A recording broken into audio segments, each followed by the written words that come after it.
Well, hello everyone. Dan Hurd with Dan Hurd Prospecting here. Welcome back to my channel. And if you're new, welcome. I hope to earn your subscription today. I am out on a 3-day filming trip. We are going to be metal detecting for nuggets. We're going to be gold panning for a lot of that Fraser River gold. And today, I'm going to be panning for gemstones. So wish me luck, and I hope you enjoy.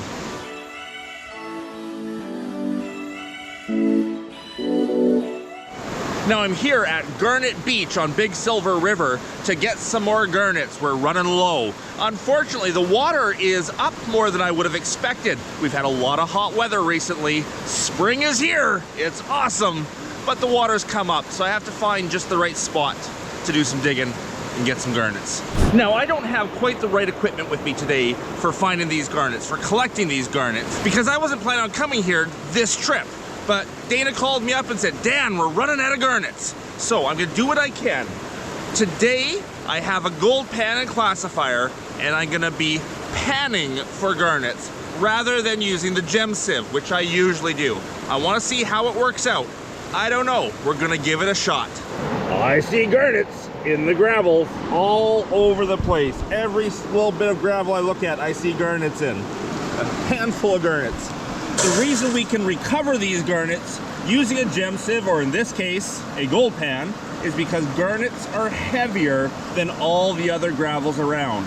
We're going to use gravity separation in a gold pan to recover the heavy minerals and get rid of the light.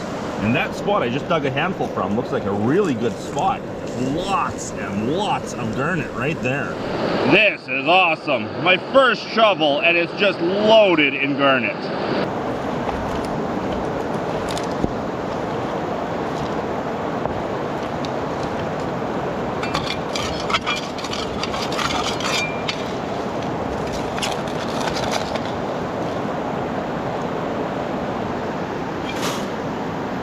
Okay, the Arbor Fabricating Classifier. Yes, that's the world's best classifier. If you want one, there's a link below with a discount code.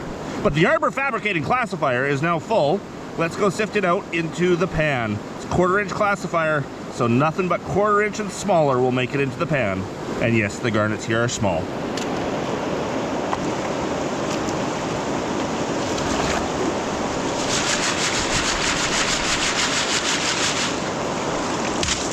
One 1/4 pan full of gravel that hopefully has garnets in it.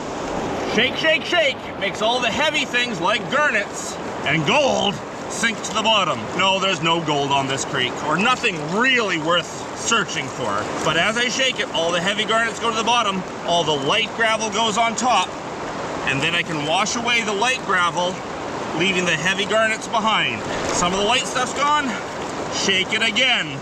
Get the heavies back to the bottom. This is exactly how you pan for gold. In this case, we're concentrating garnet gravel. And there was a lot in there. I'm not getting this down to pure garnets here.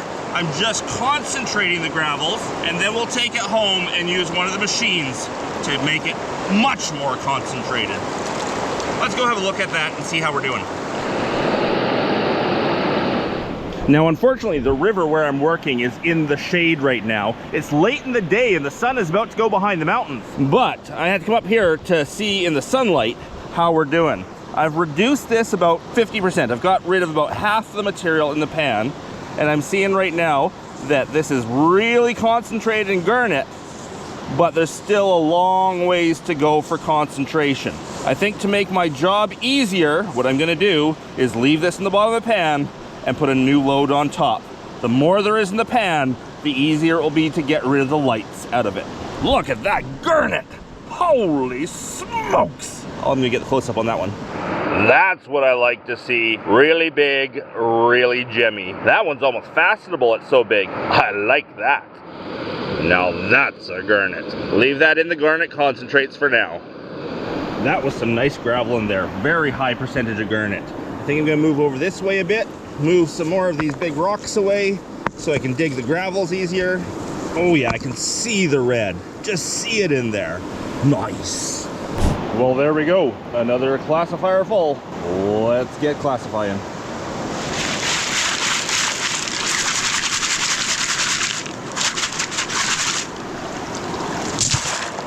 brush off the lighter stuff.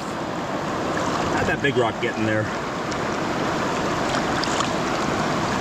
Sloppy shoveling is what that is. This pan is so heavy already. There's so much garnet in it. Look at that, it's just red. It's just solid red. Wow, some big ones too. There we go, back down to about the same amount. Let's go put another load on top.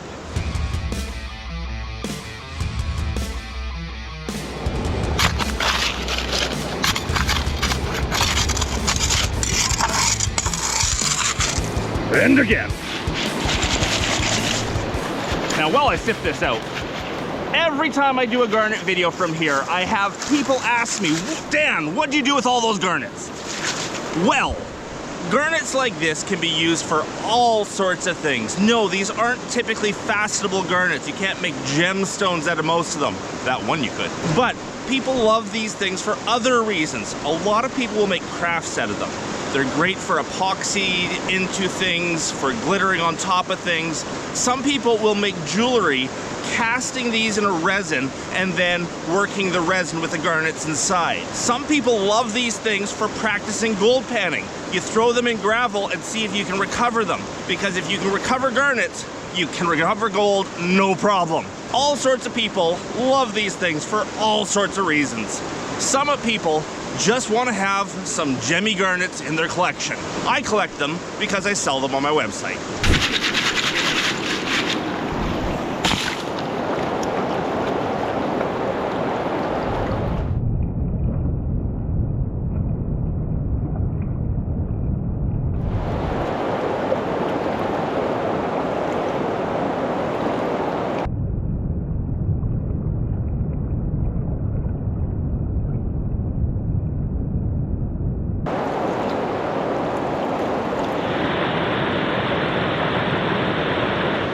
Go again. We're starting to get these things really concentrated. That is almost pure garnet in there right now. And again, when I go home, I'm going to run this through a machine. I'm not sure if I'm going to use the gold drop or the spiral wheel.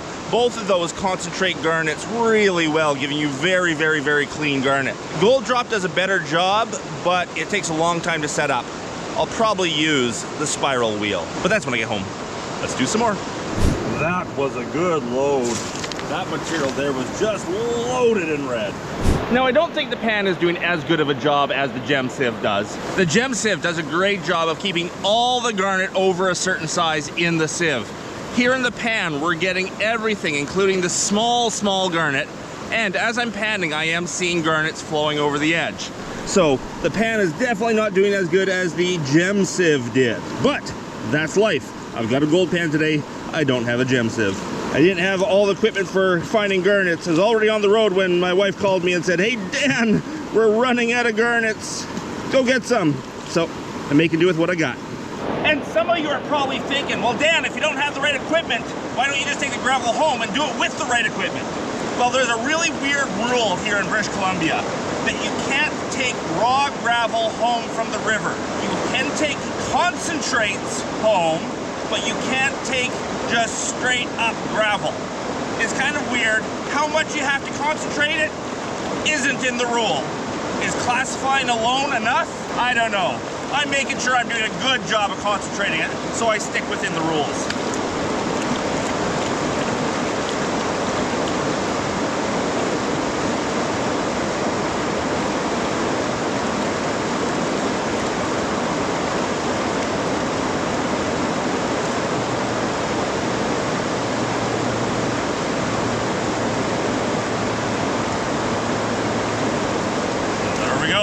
A big pan of garnets. Let's get more.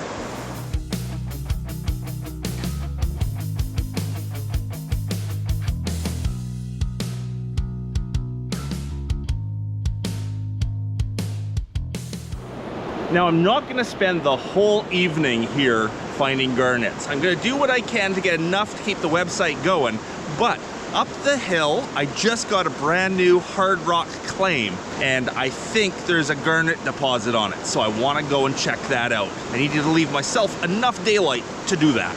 I don't mind driving home in the dark, but I don't want to be looking for garnets in the dark. And that actually gives me a great segue into talking about claims in general. People are always asking me, Dan, can you explain how claims work? Or Dan, can you show us how to get a claim? Well, I don't typically do that on my channel because it's different everywhere you go. People that watch my channel are all over the world, and every jurisdiction has its own rules. Here in British Columbia, the rules are very tight and very specific. If I gave you all that information, it probably wouldn't help you in your jurisdiction. About 5% of my viewers are here in British Columbia, but that makes 95 elsewhere. But I can tell you a little bit of the basics about claims. So here in British Columbia, Canada, the way it works is that there's two different types of claims. There's actually a third, but we're going to ignore that one. There's two different types of claims. One is a placer claim. Placer means material that has been moved by water. The other one is a mineral claim. A mineral claim is the lode or the hard rock, a hard rock claim. So looking here, we're at a river. The gravels here are placer gravels. If you wanted to get a claim here, for garnets say, you would have to have a placer claim. If I wanted to work the bedrock over there, see that big bedrock bluff? That is bedrock, so I would need a mineral claim. And yes, you can have a placer claim and a mineral claim on the same chunk of land. The person with the mineral rights gets to mine the hard rock. The person with the placer rights gets to mine the river. There are lots of idiosyncrasies within that. What exactly is placer? Well, placer material is any material that has been moved by water. Loose material moved by water. What is lode material? Well, that's a bit more complicated. Lode material is bedrock. It's also bedrock that has been weathered loose from the bedrock but is still in place. It can be bedrock that has broken and fallen down a hill called talus. That is also mineral. Talus material is a mineral claim. Or it can be the results of mining, a mineral claim. So if someone blasts out the bedrock, that loose material is still a mineral deposit. If someone's run a mine and has left tailings behind, those tailings are still a mineral deposit. In order for the loose material to actually be considered placer, it has to have been moved by water. That can be a river, a creek, a mudslide, a glacier, anything like that. Moving the material makes it a placer material. That's sort of today's geology lesson of the day. Let's get back to digging. Now, the reason I want to talk about placer versus mineral claims here in British Columbia is earlier this year, there was a controversy. I was accused of claim jumping. Well, I was actually working some placer materials on someone's mineral claim. Now, we worked it all out. Him and I worked it out. We're all good now. There's no more grief in there. But I just wanted to make sure people sort of knew the difference between a mineral claim and a placer claim. And in that one situation, it was long before he owned the claim. It was there was confusion. We sorted it all out. We're all good friends now. It's all good. But I thought it'd be good to talk about that so people understand the difference. Camera shooting that way sure makes me a silhouette. Really beautiful up there. But that sky is still bright compared to this dark, dark river. And I become a silhouette. And as long as you're not gold panning on someone's mineral claim, you are allowed to go and hunt through the placer materials of a creek. If you're wondering about me right now, I'm not on his claim at the moment. That's a pretty big pan of garnets I got going on here.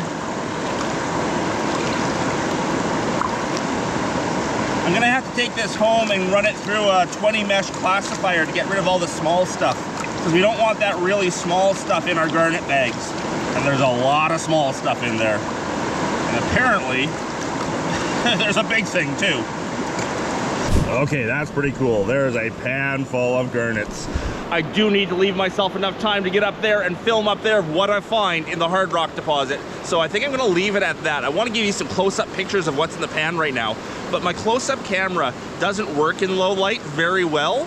So I'm gonna move over to the truck. The truck is still in the sunlight over there, and see if I can get some close-up shots of this before I pack this up and head up the hill.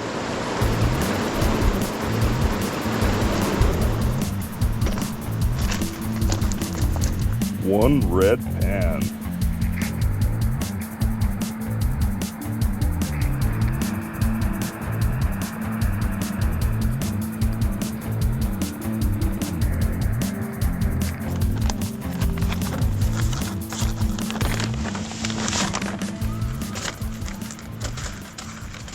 Well, there we go. One small bag of concentrated garnet material.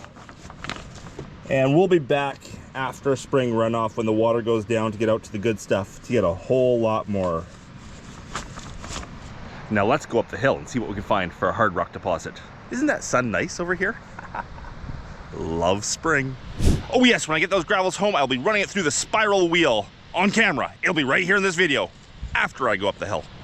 Well, that's where I was 5 minutes ago, down there on Garnet Beach. That whole thing is Garnet Beach. It was down that end over there.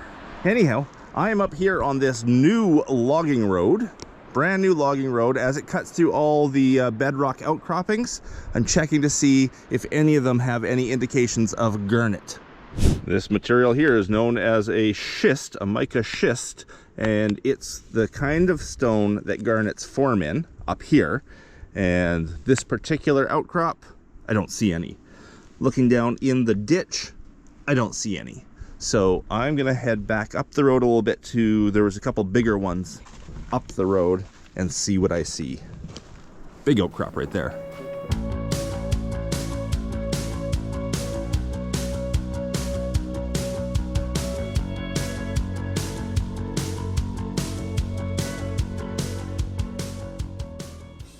I really want to see some of these quartz with garnet in it, or even better, the carbonates up here, because those I can dissolve the garnets out. But so far I haven't found any deposits like that. What a beautiful spring day. Don't think it's officially spring yet. What is it? March 17th right now. 18th, something like that. March 18th. Decomposing schist like that, if it had garnets, oh, would they have been nice. They would have just fallen right out. No indication of garnet. You would really see it down in the talus below, the debris below, but I don't see any indication here. That would have been good. Anyhow, moving on. No indication of garnets. None whatsoever. My good deposit is sort of up over this hill. I'm just looking for another one. I want bigger garnets. Mine are nice, they're red, they're gemmy, they're beautiful, but I want the big guys. Look at that quartz seam. That's the kind of thing you find gold in, right there. Oh, I should sample some of that. Used to be a pyrite or something in there that's rotted out. Oh yeah, baby. That's what hosts gold. And there is some gold deposits up in these hills, so it's not completely out of the question. Very cool. That's a long shadow. That sun's just about to go over the mountain. Oh, what a pretty little creek. Wonder if there's garnets down there.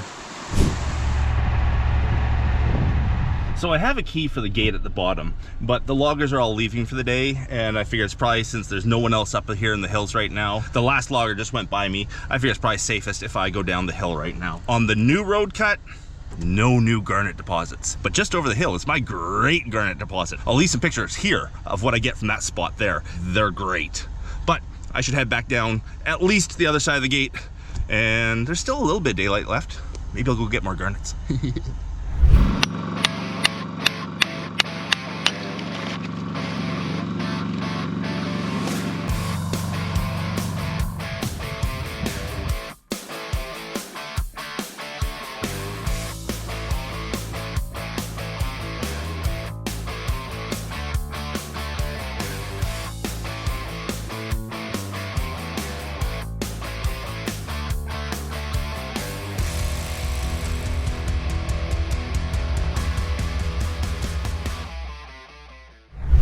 All right, we have the spiral wheel to clean up these garnets. Now the spiral wheel just separates lights from heavies, light material from heavy material. In this case, the garnets will be heavy, the rest of the sand will be light. All the heavies will go down the center hole. All the lights should flow over the edge once this thing gets going. I did put one handful in already to set it. Should be ready to go. And for setting it, we adjust the water pressure, the angle, and the speed of rotation. And right now we've got it so what we see is just garnets going in the center hole. I'll get lots of close-ups of that for you to show you what's going on. And I think we can put about half in at a time to process.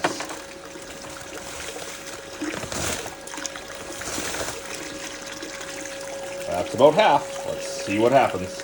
This lighting is terrible. It just looks like black stuff going in, but those are actually the red garnets. Let me grab the other camera and see if it's any better. So I slowed down the rotation and reduced the amount of water, seeing if I can get some of the bigger ones to climb into the center here.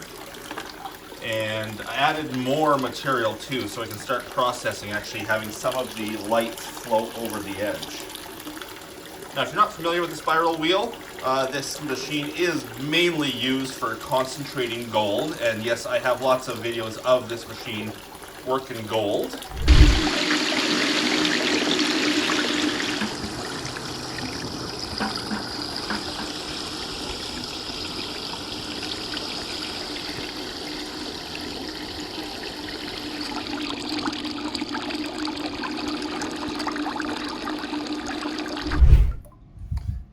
Well, that's kind of funny. I got a phone call and I just left the machine running, and I started talking with a friend and forgot about it. The cup runneth over. Let's see what it looks like. There we go. That did a great job. Look how clean those garnets are. Basically just pure garnet. Now I do have to sort of run everything one more time because of the overflow problem. And then I'll sift these out, getting rid of the small stuff, just keeping the big stuff for making the garnet bags. Look at that guy. Nice. I think I have it set better this time around. We're actually bringing pure garnets in and we're bringing them in faster. I think I did a better job the second time.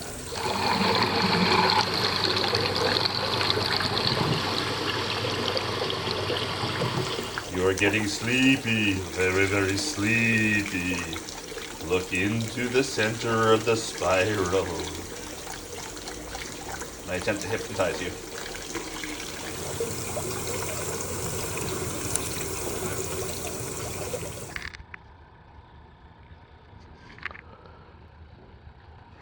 Well, it took some time, but we got some nice clean garnets here for garnet bags. Time to sift those out. Get the small stuff out, and we're all done. The spiral wheel did a great job, just took time. The sun is coming out, makes the garnets look really bright. So not only are there the gemmy red garnets here, there's also a grayish black brown garnet that's much bigger. So you see, with using the 1/4" classifier, I am getting a lot of those in there as well. But some of them, look at the size of that one, that's a full 1/4 inch.